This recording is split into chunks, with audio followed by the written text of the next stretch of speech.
আন্তর্জাতিক অপরাধ ট্রাইব্যুনাল ঘিরে মূল ফটকে সেনা, পুলিশ ও বিজেপি সদস্যের উপস্থিতি। এর মধ্যেই জুলাই আগস্টের হত্যাযজ্ঞের মামলায় ফ্যাসিস্ট শেখ হাসিনা, আসাদুজ্জামান খান কামাল, চৌধুরী আব্দুল্লাহ আল মামুনের রায়ের দিন ধার্য করেছেন ট্রাইব্যুনাল ১। মানবতাবিরোধী অপরাধের মামলায় রায় ঘোষণা করা হবে ১৭ নভেম্বর। উভয় পক্ষের যুক্তিতর্ক শেষে সেই মামলাটি এখন রায়ের জন্য প্রস্তুত হয়েছে। আজকে মাননীয় আদালত এই মামলাটির রায় ঘোষণার জন্য আগামী ১৭ নভেম্বর সোমবার দিন নির্ধারিত করেছেন। ১০ জুলাই থেকে ২৩ অক্টোবর ৩ মাস ধরে চলেছে হত্যা মামলার সাক্ষ্য, যুক্তিতর্ক ও পাল্টা যুক্তি উপস্থাপন। প্রসিকিউশনের পক্ষ থেকে উপস্থাপন করা হয়েছে জুলাই আন্দোলন দমনে হাসিনার হত্যাযজ্ঞ চালানোর নির্দেশনা সংক্রান্ত ফোন আলাপ সহ যাবতীয় তথ্য উপাত্ত। কারণ হাজার হলেও শেখ মুজিব জনগণের মধ্য থেকে উঠে এসেছিলেন। চিফ প্রসিকিউটরের প্রত্যাশা সর্বোচ্চ সাজা হবে শেখ হাসিনা ও আসাদুজ্জামান খান কামালের। মামুনের ভাগ্যে কি ঘটবে তার সিদ্ধান্ত নেবে ট্রাইব্যুনাল। আশা করছি ইনশাআল্লাহ ১৭ নভেম্বর আদালত তার সুবিবেচনা, তার প্রজ্ঞা প্রয়োগ করবেন এবং এই জাতির যে বিচারের জন্য আকাঙ্ক্ষা, যে তৃষ্ণা, সেটার প্রতি তারা সুবিচার করবেন এবং একটি সঠিক রায়ের মাধ্যমে বাংলাদেশে সংগঠিত মানবতা বিরোধী অপরাধের একটা ইতি ঘটাবেন এবং ভবিষ্যতের জন্য এই রায়টি ইনশাআল্লাহ দৃষ্টান্ত হয়ে থাকবে তেমন একটি রায় আমরা প্রত্যাশা করছি। আমরা সর্বোচ্চ শাস্তি আদালতের কাছে প্রেয়ার করেছি, আদালত তার সুবিবেচনা প্রয়োগ করবেন এবং আমাদের পক্ষ থেকে প্রেয়ার হচ্ছে যে এই অপরাধের দায়ে আসামিদের জন্য সর্বোচ্চ সাজা দেওয়া হয়। মাত্র ৩০% টাকায় জমির মালিক হয়ে নতুন বাংলাদেশের গড়ে তোলার স্বপ্ন দেখা বাংলা বসতি। একই সাথে দেশকে অস্থিতিশীল করে জুলাই হত্যাযজ্ঞের বিচার ঠেকানো যাবে না বলেও হুঁশিয়ারি দেন তিনি। যদি কেউ বিচার প্রক্রিয়াকে বানচালের জন্য কোনো হুমকি দেন, কোনো কার্যক্রম করেন, ডেফিনেটলি সেটা আদালতের প্রতি, আদালতের প্রসেস, আদালতের প্রক্রিয়াকে বাধাগ্রস্ত করার শামিল হবে। তো বাইরে তারপরেও সব কিছুর ব্যাপারে আমরা আমাদের নাক গলাতে চাই না। আমরা আমাদের বিচার প্রক্রিয়ার মধ্য দিয়ে, আইনের প্রক্রিয়ার মধ্য দিয়ে চলতে চাই। দেশে সরকার আছে, রাষ্ট্র আছে, জনগণ আছেন, তারা সব কিছু ভালো বোঝেন এবং যারা উস্কানি দেবেন, যারা সন্ত্রাস করার চেষ্টা করবেন, সেই ব্যাপারে আইন অনুযায়ী রাষ্ট্রের পক্ষ থেকে পদক্ষেপ গ্রহণ করা হচ্ছে, ভবিষ্যতেও হবে। আর যে জাতি ঐক্যবদ্ধ থাকে, জনগণ যখন জেগে থাকে, সেই দেশের ভাগ্য নিয়ে সেই দেশে নৈরাজ্য করার সাহস, শক্তি কারোরই কোনোদিন ছিল না, হবেও না।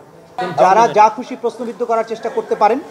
এই বিচার আমরা যে প্রক্রিয়ার মধ্য দিয়ে এসেছি সেটা ট্রান্সপারেন্ট ছিল, আপনারা সবাই তার প্রত্যক্ষ সাক্ষী। এখানে অকাট্য প্রমাণ, শক্তিশালী সাক্ষ্য প্রমাণ সব কিছু তুলে ধরা হয়েছে, জাতির সামনে এই বিচার হয়েছে, আইনজীবী নিয়োগ দেওয়া হয়েছে, দুনিয়ার সামনে ক্রিস্টাল ক্লিয়ারভাবে উপস্থাপন করা হয়েছে। সুতরাং তারা যত খুশি প্রশ্ন করতে পারেন, আইন তার নিজস্ব গতিতে চলবে, ন্যায় বিচার তার নিজস্ব গতিতেই চলবে। হাসিনা কামালের পক্ষে রাষ্ট্রনিযুক্ত আইনজীবীর দাবি, শেখ হাসিনা হত্যাযজ্ঞ চালানোর কোনো নির্দেশনা দেননি। তার প্রত্যাশা ন্যায় বিচার নিশ্চিত হলে খালাস পাবেন তারা। আমি মনে করি যে আমার সাক্ষীর যে সমস্ত জবানবন্দি হয়েছে তার প্রেক্ষাপটে যে সকল জেরা হয়েছে, জেরার প্রেক্ষাপটে বিভিন্ন সময়ে বিভিন্ন সাক্ষীদের কাছ থেকে আমি বিভিন্ন রকমের গুরুত্বপূর্ণ বেশ কিছু তথ্য সাক্ষীর মাধ্যমে আনতে সক্ষম হয়েছি। সব কিছু মিলিয়ে দালিলিক সাক্ষ্য সেসব জায়গায় আমি কন্ট্রোভার্সি ক্রিয়েট করার চেষ্টা করেছি এবং বিভিন্ন সময় দালিলিক সাক্ষীর উপরেও কন্ট্রোভার্সি ক্রিয়েট হয়েছে বলে আমি বিশ্বাস করি।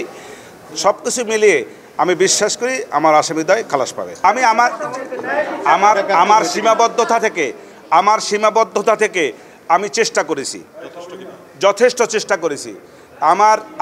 আমার তরফ থেকে চেষ্টার কোনো ত্রুটি ছিল না এবং আমার চেষ্টায় কেউ কোনো বাধাও দেয় নাই। ধন্যবাদ।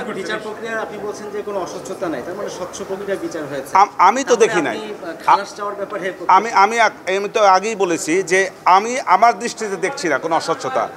এর বাহিরে কোনো অস্বচ্ছতা আছে কি না সেটা আমার জানা নাই। জুলাই আগস্টের গণ অভ্যুত্থানের পর প্রথম কোনো মামলার রায় ঘোষণা করতে যাচ্ছে আন্তর্জাতিক অপরাধ ট্রাইব্যুনাল। এবছরই অন্তত আরও 2টি মামলার রায় হতে পারে বলে জানা গেছে। 2024 সালে 5 আগস্ট আওয়ামী লীগ সরকার পতনের পর আন্তর্জাতিক অপরাধ ট্রাইব্যুনাল পুনর্গঠন করা হয়। পুনর্গঠিত ট্রাইব্যুনালে জুলাই গণ অভ্যুত্থানের সময় মানবতা বিরোধী অপরাধের অভিযোগে প্রথম মামলা হয় হাসিনার বিরুদ্ধে। এখানে বিচার শুরু হয়েছে গত বছরের 17 অক্টোবর। সেদিনই এই মামলায় শেখ হাসিনার বিরুদ্ধে গ্রেফতারি পরোয়ানা জারি করেন ট্রাইব্যুনাল। এবছরের 16 মার্চ সাবেক আইজিপি চৌধুরী আব্দুল্লাহ আল মামুনকে এই মামলায় আসামি করার আবেদন করে প্রসিকিউশন। ট্রাইব্যুনাল এতে সম্মতি দেওয়ার পর 12 মে চিফ প্রসিকিউটর কার্যালয়ে তদন্ত প্রতিবেদন জমা দেওয়া হয়। আর 1 জুন ফ্যাসিস্ট হাসিনা সহ 3 আসামির বিরুদ্ধে ট্রাইব্যুনালে আনুষ্ঠানিক অভিযোগ দাখিল করে প্রসিকিউশন। কারাগারে থাকা একমাত্র আসামি সাবেক আইজিপি মামুন 10 জুলাই মানবতাবিরোধী অপরাধে জড়িত থাকার কথা স্বীকার করে রাজসাক্ষী হওয়ার আবেদন করেন। অন্যদিকে আসামি হাসিনা ও আসাদুজ্জামান খানের পক্ষে রাষ্ট্রনিযুক্ত আইনজীবী আমির হোসেন 2 আসামির খালাসের আর্জি জানান। কাজী পাপ্পু, বাংলা এডিশন।